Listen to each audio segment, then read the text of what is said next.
Estamos direto da Casa de Leitura do Legislativo Caxiense para mais uma edição do Café com Letras.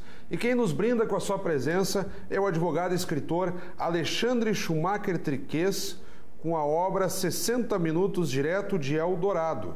Eldorado. Conjecturas, reflexões e algumas outras trapaças.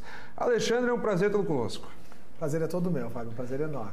Eu até enfatizei aqui no título que o Eldorado ele pode parecer com uma palavra só, como nós temos um município aqui no estado, mas você faz separadinho. Eldorado.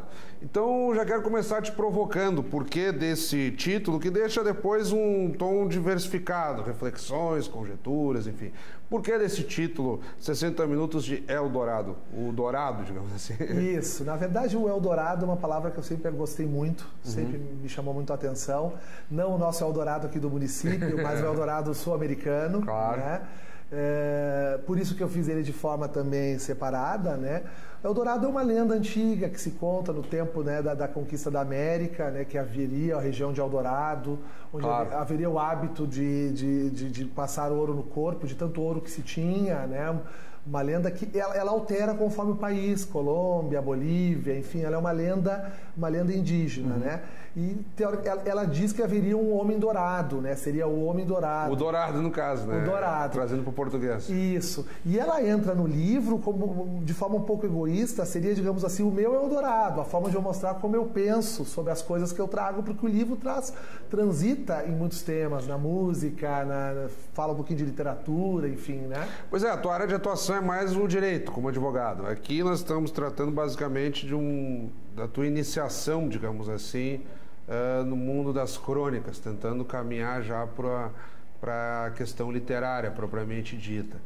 Os temas são muito variados. Por exemplo, nós temos aqui numa das crônicas, e aí a nossa produção vai estar mostrando aí, vai mostrar as ilustrações no decorrer do programa para quem nos acompanha.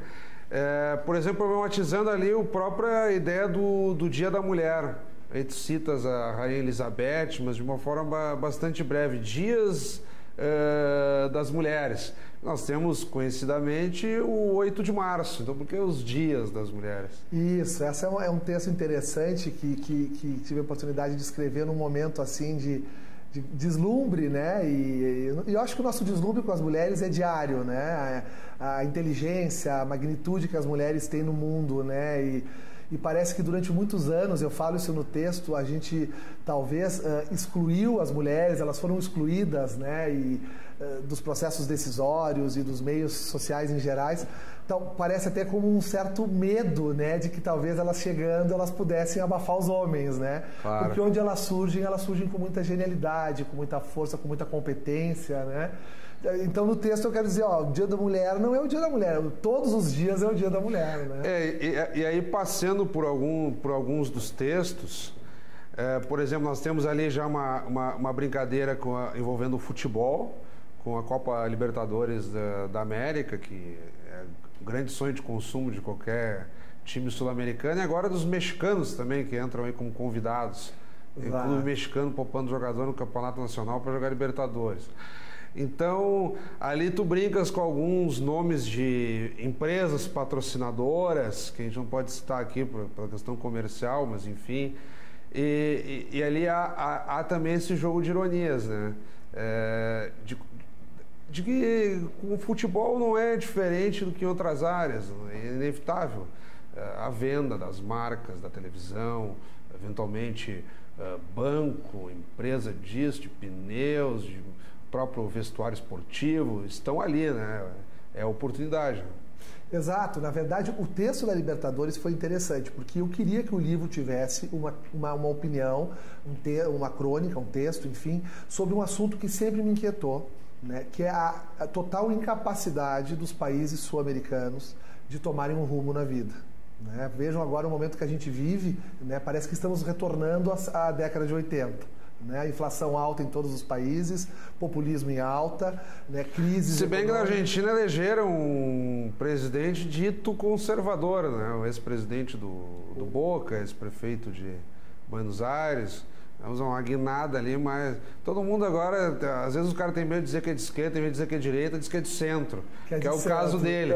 Mas vem com uma linha muito mais, digamos, por um viés liberal do que em comparação com a ex-presidente Cristina Kirchner. Exatamente. Num partido tradicional, mas com um viés mais populista, né? O peronista, no caso. Exatamente, é bem isso. E aí no texto eu uso a Libertadores para indagar por que os Estados Unidos não fazem parte da Libertadores, por que o país Estados Unidos não faz parte da Copa Libertadores da América, se ele é um país da América e também foi libertado, também foi colônia, né? E eu brinco que ele não faz parte da Libertadores, talvez pelo um ranço dos demais países com relação ao imperialismo norte-americano, e a gente achar que eles são os culpados por todos os nossos problemas. Né? Ou eles teriam medo de perder todas as edições que eles têm lá. Ou talvez até um medo dos países sul-americanos de que eles passem a dominar o campeonato. Porque os Estados Unidos, quando surge, aquela coisa, né? Independente. Então ali eu tento provocar, né, Fábio? Eu procuro tomar cuidado no livro para, né? Eu uso doses de humor, mas sempre com muito cuidado para provocar só, né? Eu trago a provocação, né? E esse é um tema que sempre mexeu muito comigo, né? O imperialismo, a ideia que a gente tem de buscar os nossos problemas internos como se os culpados fossem lá fora e quanto isso pode prejudicar muitas vezes a tomada de rumo das soluções aqui no país, né? E a gente vê que na América do Sul esse lema do imperialismo, né, passa por Eduardo Galeano, vem na literatura, surge hoje e ainda se queima a bandeira dos Estados Unidos. Será que nós não somos os culpados também pelos problemas que a gente passa? Né? Ficando nesse gancho, há cerca aí de 2 meses, se não estou enganado, nós entrevistamos aqui um escritor também, o Bruno Blanco Aramburu, com um livro, uma coletânea de textos reunidas no título Tamo Junto contra os Estados Unidos, uma das edições aqui do Café com Letras. Ele faz esse questionamento e daí trata exatamente dessa inquietação das pessoas com o imperialismo. Aí tem os Estados Unidos, tem as marcas, as marcas capitalistas, digamos assim, quando eu digo marcas, como eu já tinha citado antes, empresas, enfim. E aqui nós tratando dos Estados Unidos, tentando fazer um gancho, numa das tuas crônicas, de novo, entra algumas marcas que se globalizaram, e aí tu fazes um questionamento à continuidade e a insistência que as pessoas têm de criticar os norte-americanos. E aí é o seguinte, tu particularmente apoia os americanos, simpatiza com o ideário norte-americano, com o fato de ser a grande potência? Como é que é a tua posição pessoal daí para trabalhar também nas crônicas, ao que, com perdão da redundância, tu utilizas como uma crítica à crítica aos americanos, né? Perfeito. Na verdade, qual é a minha ideia, né? A forma como eu penso e tento trazer para o livro, né? Acho que não. Acho que os Estados Unidos são uma grande potência por uma política expansionista, de fato. É um país que realmente, quando entra no jogo, entra para ganhar e muitas vezes sem escrúpulos, a gente sabe disso, né? É uma potência que tem essa ideia do imperialismo, de expandir. A gente está acompanhando agora nas eleições norte-americanas como essa questão é muito forte, né?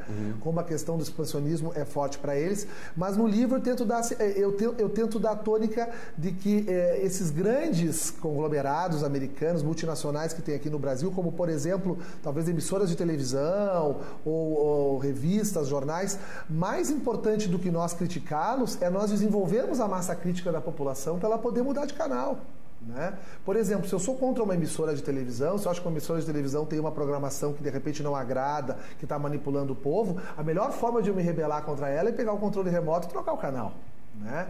Agora, a partir do momento que não se troca o canal, a quem eu culpo? A emissora ou a massa crítica da população que não tem condições de ver um programa de mais qualidade porque o país não investe em educação?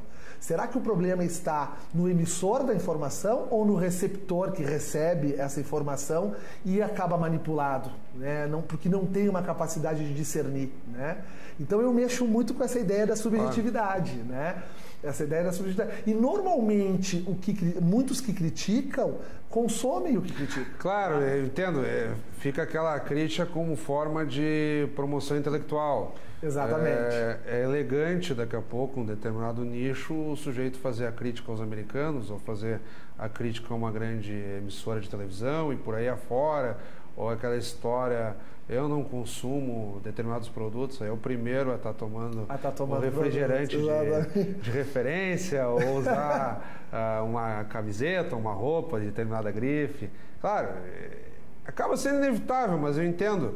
Daqui a pouco ou o sujeito se adequa ao que está criticando, ou então mude de opinião, né? Tem uma certa coerência, essa é a tua preocupação, né? Essa é a preocupação, e mais do que isso, porque até pode consumir, eu acho que a crítica pode ser feita e consumir. Agora, me parece que aqui na nossa região, e eu falo da América do Sul, é uma coisa que eu trabalho bastante... É quase aquela história, aquele mito, que o cara que se considere comunista não pode usar roupa de grife, que também Exatamente. É uma tremenda bobagem, porque o cara pode ter lá o seu ideário Exatamente. E consumir os produtos normalmente. Ele pode querer que os outros, que o mundo mude, mas o problema é quando isso se torna uma ideologia. E quando isso pauta a ação política, quando isso pauta a escrita, quando isso pauta o meio social que a gente vive. E eu noto que, eu tentei transparecer isso, que isso é muito forte aqui conosco. E que talvez isso deixe um pouco nebuloso a solução dos nossos problemas. Né? Que muitas vezes é problema nosso. Né? Nas eleições, quando a gente não lembra o deputado que a gente votou, quando a gente não lembra o vereador que a gente votou, quando a gente não dá a verdadeira importância para o momento eleitoral, por exemplo, que é um dos momentos mais importantes para mudar as coisas. Isso é sendo pegando agora, por exemplo, o processo de cadastro biométrico, milhares de pessoas ficaram fora do processo eleitoral por não terem feito o cadastro, né? Cadastro. Aí se discute agora se vai aumentar o prazo, enfim. Mas nós enfrentamos aqui a dificuldade que é quando nós trabalhamos com coletânea de crônicas. Para quem nos acompanha, nós estamos aqui diante de mais ou menos 60 crônicas agrupadas, umas um pouco maiores, outros um pouco menores. E aqui tratando um pouco da política, de conjuntura, de economia, de hábitos de consumo, eu queria pegar um outro viés para tentar abraçar aí o conjunto das crônicas, que numa das outras crônicas o teu foco aqui se volta mais à música e algumas brincadeiras com personagens da nossa música popular brasileira, mais especificamente ali da bossa nova, ou daqueles músicos, compositores influenciados por esse grande momento da nossa música brasileira, que é uma corrente que continua, de certo modo. E ali tu brincas com uma possível proposta tua de organização da música, daí o João Gilberto, conhecido compositor, teria se incomodado com os teus apontamentos. Então ali tu simula uma briga com o João Gilberto. Um pouco pretencioso, né? Digamos assim, que é ser refutado pelo João Gilberto, porque o João Gilberto simplesmente se nega a falar e deu, né? Ele não se atém muito à opinião dos outros e tal, a entrevista, até os shows dele são muito restritos. Aliás, faz muito tempo que ele não se apresenta. Muito tempo. Pelo menos pelo que se conhece, né? É verdade. Ali, na verdade, eu não poderia deixar de trazer numa coletânea de textos, de crônicas, a minha influência, meu lado bossa nova maníaco. Eu sou um apaixonado por bossa nova e foi a minha entrada no jazz também, que traz um pouco do livro também, a minha influência que eu tenho um pouco do jazz, que é um estilo musical, a bossa nova, que influenciou o país, né, na década de 50 e também na década de 60 e que mostrou um lado bonito do Brasil, né, e mostrou uma coisa nossa, e inclusive um produto imperialista, um produto de exportação nosso imperialista para os outros países, né? Quantos músicos não foram para Los Angeles, né, como Elmir Deodato, Sérgio Mendes e Walter Vanderlei, músicos que fizeram sucesso lá fora, foram gravados por Frank Sinatra, como Tom. Sim, tem né? aquela leva ali, o próprio João Gilberto, o Tom Jobim, o Vinícius de Moraes com a Garota de Ipanema.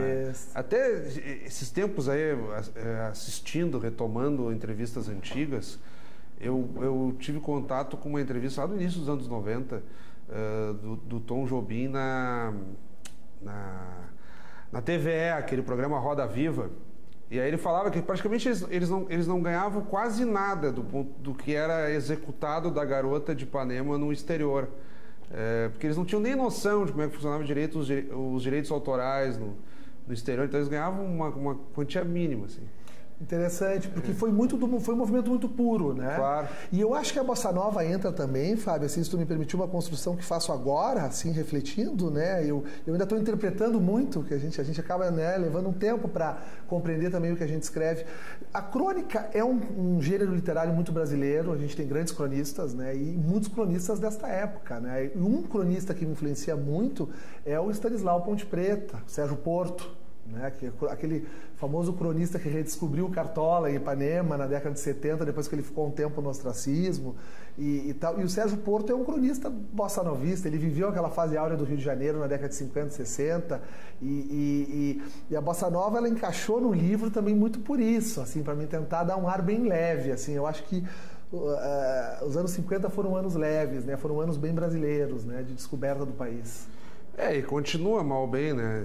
O reflexo, ainda temos aí aqueles que se consideram com muito orgulho, inclusive, sempre que, pelo menos quando eu acompanho, assisto, Gilberto Gil, Caetano Veloso, esses dois principalmente, eles vão lá. O Gilberto Gil, a propósito, fez aí recentemente uma seleção em CD e depois em DVD Gilbertos, que ele trata ali só composições do João Gilberto e depois adaptações próprias dele mesmo. Então, mal ou bem continua aí no nosso cotidiano. Continua. Né? Eu acho que o Caetano e o Gilberto Gil são dois representantes muito fortes que vêm naquele período, né? Já da segunda fase, digamos assim, né? Digamos que a primeira fase ali, o Tom, o Vinícius, o Chico junto, o Caetano depois desabrocham mais na década de 70, né? Mas que representam muito aquele momento. E no texto do João é bacana porque eu queria uma oportunidade... Pois eu ia reiterar a pergunta, mas como eu tinha feito antes, da suposta resposta dele, com perdão aí pelo jogo de rima de sílabas, dele a ti, digamos assim, essa contestação, digamos assim. Isso, o que acontece? Chega uma determinada altura do livro que eu escrevo uma resenha sobre o disco Tom e Elis, que é um disco famoso, é um marco na Bossa Nova, se não me engano, de 67, eu não tenho certeza agora, na resenha tá direitinho, e que teve os arranjos do César Camargo Mariano, e foi um disco que lançou Elis, Águas de Março, todas aquelas músicas maravilhosas, Brigas Nunca Mais, né? E ali eu faço com um ar muito, muito padronizado aquela resenha, né?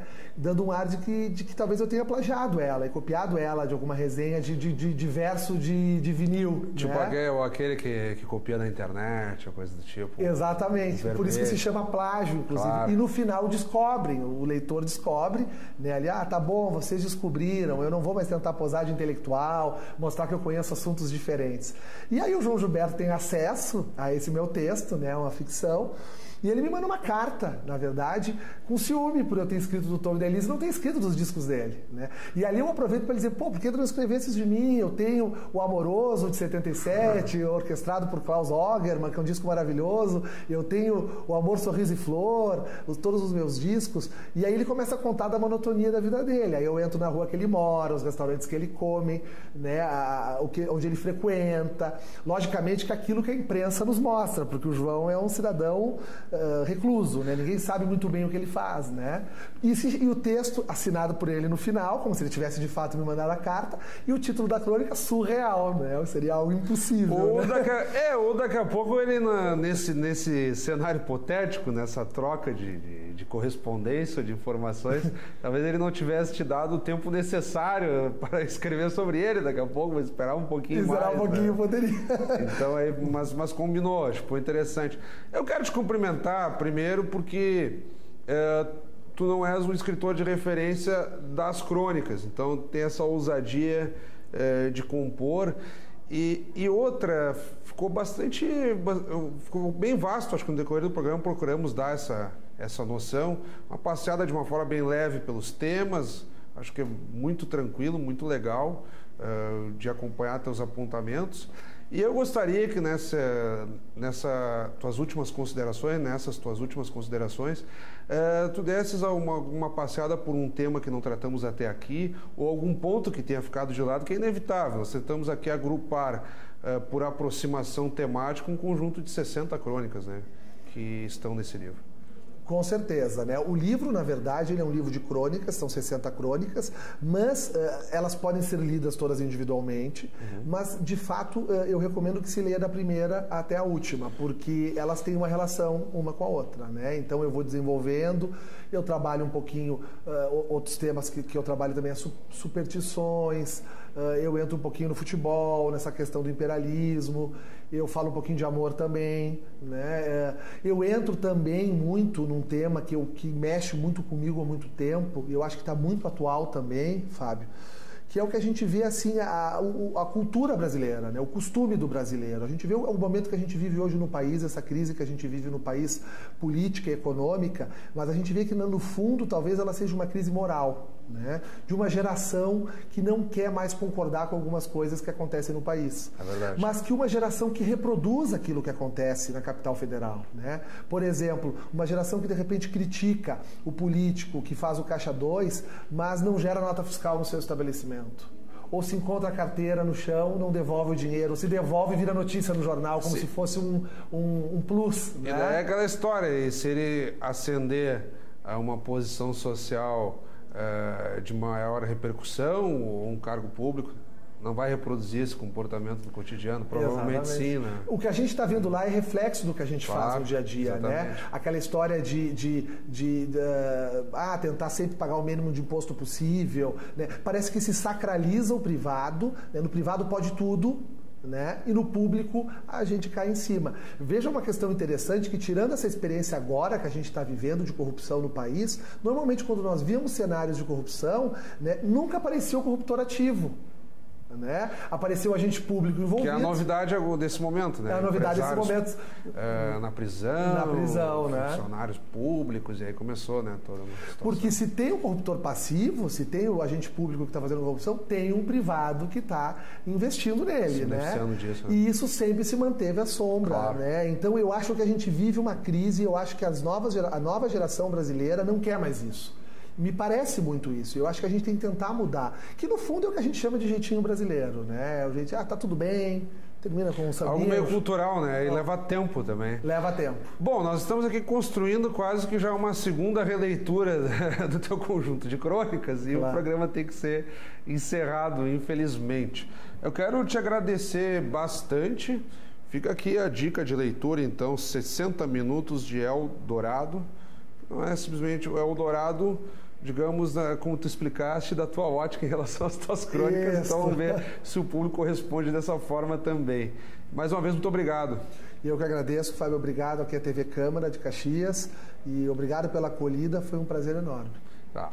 Então, o livro que foi recém-lançado aqui em Caxias do Sul, também já houve lançamento em Porto Alegre, o pessoal pode encontrar aí nas melhores livrarias ou pela internet. Como sempre, então, convidamos a todos que continuem acompanhando a programação do nosso canal 16. Até o nosso próximo encontro.